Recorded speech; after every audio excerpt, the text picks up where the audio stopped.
तीन तिगाड़ा काम बिगाड़ा। तीन बहुओं के रवैये से सासू माँ बहुत परेशान थी। दरअसल बात ये थी कि तीनों बहुओं में किसी बात को लेकर अनबन हो गई थी। तब से ही तीनों एक दूसरे से मुंह फुलाए रहती थी। ना कोई सीधे मुंह किसी से बात करती, ना किसी का कहना मानती। पड़ोसी भी इस बात को जानते थे और जाने कैसे कैसे बातें भी करते। इसीलिए सासू माँ ने तीनों बहुओं को तुरंत अपने कमरे में बुलाया। मैं कई दिनों से देख रही हूँ, तुम तीनों अलग अलग सारे काम कर रही हो। ये सब नहीं चलेगा, तीनों को मिलकर ही काम करना पड़ेगा। सास की बात सुनकर एकदम से बड़ी बहू बोल उठती है। नहीं मम्मी जी, मैं इन दोनों के साथ कुछ नहीं कर सकती। मैं इस घर की बड़ी बहू हूँ, फिर भी ये मेरा कहना बिल्कुल भी नहीं मानती। अरे जेठानी जी, जानबूझकर मुझे डबल काम करवाती है आप, और छोटी मुझसे टेढ़े मुंह ही बात करती है। इन दोनों के बीच हमेशा सैंडविच बन जाती है मेरी, और मैं हमेशा आलू की तरह बीच में मसली जाती हूँ। मम्मी जी, इन दोनों को लगता है कि मैं छोटी हूँ तो इनके पैरों तले दब जाऊंगी, लेकिन नहीं, मेरा भी उतना ही अधिकार है जितना इन दोनों का है। बड़ी आई दोनों मेरी चुगली करने के लिए, मुझे क्या कम समझ रखा है। तीनों बहू एक दूसरे से बहस करने लगती है और सास दोबारा ये देखकर टेंशन में आ जाती है और सबसे कहती है, चुप हो जाओ, अब से तुम तीनों सारे काम एक साथ करोगी, आंख बंद करके एक दूसरे की बात सुनोगी। तुम तीनों इस बात को गांठ बांध लो, वरना अगली छुट्टियों में तुम्हारा अपना मायके जाना कैंसिल। सास की बातें सुनकर डर के मारे तीनों हामी भर देती हैं। जी मम्मी जी, मैं समझ गई। हाँ मम्मी जी, जैसा आप कहें, आप जो कहेंगी मैं वही करूंगी।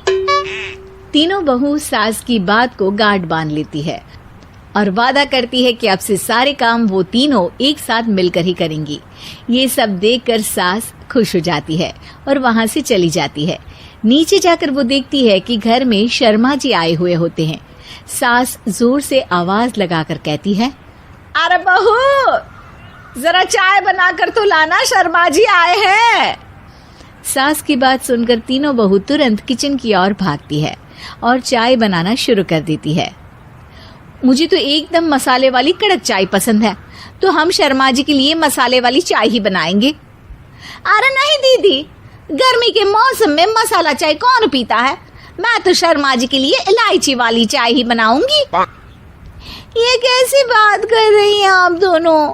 मेरी मम्मी ने सिखाया है कि मेहमान को ज्यादा दूध और शक्कर वाली चाय देनी चाहिए, वरना वो घर वालों को कंजूस समझते हैं। तो मैं तो शर्मा जी को ऐसी ही चाय दूंगी। तीनों बहुएं अपने अपने तरीके से चाय में शक्कर, मसाला, पत्ती सब डाल देती है। उबलने के बाद तीनों मिलकर चाय बाहर लेकर जाती है और शर्मा जी और सासू माँ को देती हैं। चाय पीने के बाद शर्मा जी सासू माँ को देखकर शर्मा जाते हैं और शर्मिंदा महसूस करते हैं कि आखिर उन्होंने चाय पीने के लिए हामी क्यों भरी। सासू माँ भी चाय पीना शुरू करती है और कहती हैं, अरे बहू, ये कैसी चाय बनाई है? चाय है या मीठे दूध की बासुंदी? हाँ, चाय अच्छी नहीं लगी क्या? कोई बात नहीं, हम पराठा बनाकर लाते हैं। चलो चलो अंदर। हाँ चलो। हाँ, आती हूँ मैं भी। नहीं, मेरा पेट चाय ने ही चौपट कर दिया, वही काफी है। पराठे से पोपट नहीं करवाना, मैं तो चलता हूँ। शर्मा जी चुपचाप पतली गली से निकल जाते हैं।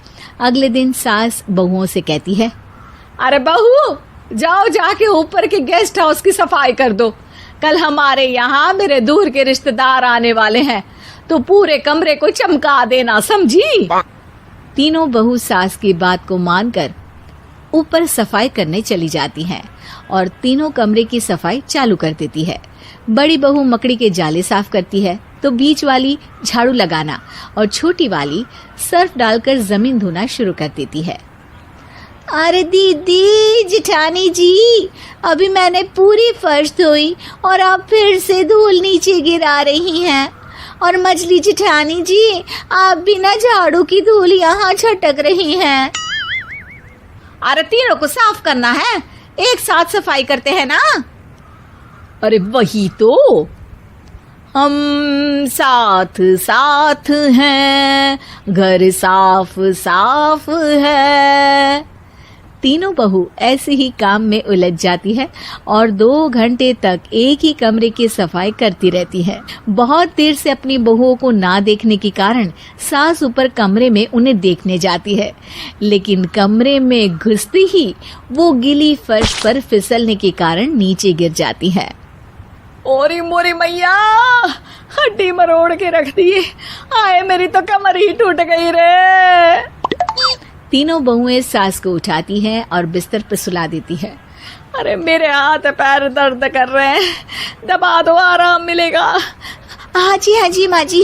अरे जी माँ जी माँ जी। और तीनों बहुएं एक साथ सास के हाथ को दबाना शुरू कर देती है। माँ की तो चीख ही निकल जाती है और नतीजा ये होता है कि सास के बचे हुए शरीर में भी दर्द उठ जाता है। हाय राम, ये क्या कर दिया तुम तीनों ने। अरे मेरी तो किस्मत ही फूटी है कि तुम जैसी बहुएं मुझे मिली। हे भगवान, पूरे शरीर में दर्द बढ़ गया है। अब तो पता नहीं कि चल भी पाऊंगी या नहीं। माफ करो, मुझे गलती हो गई मुझसे कि तुम तीनों को एक साथ काम करने के लिए बोला। सोचा था तीनों मिलके अच्छे से काम करेगी, लेकिन बड़े बुजुर्ग सही कहते थे कि 3 तिगाड़ा काम बिगाड़ा। तुम लोगों ने ये बात ना आज साबित करके दिखा दी। तुम तीनों को तो समझाना यानी मानो भैंस के आगे बीन बजाना है। तुम्हें अकेले अकेले काम करना है ना, तो अब से तुम अकेले ही अपना अपना काम करो। तीनों बहुएं वहां से जाने लगती है। अरे कहाँ जा रही हो? आप ही ने तो कहा कि अपना अपना काम तो मुझे मुल्तानी मिट्टी लगानी है। अरे मुझे भी तो नेल पॉलिश लगानी है, मुझे ना मेहंदी लगानी है। सास अपना सर पीट लेती है और कहती है, अरे मुझे भी लगाना है कुछ। क्या माँ जी? क्या माँ जी? क्या माँ जी? तुम्हारे घर वालों को फोन तुम्हारी हरकतें बताने के लिए।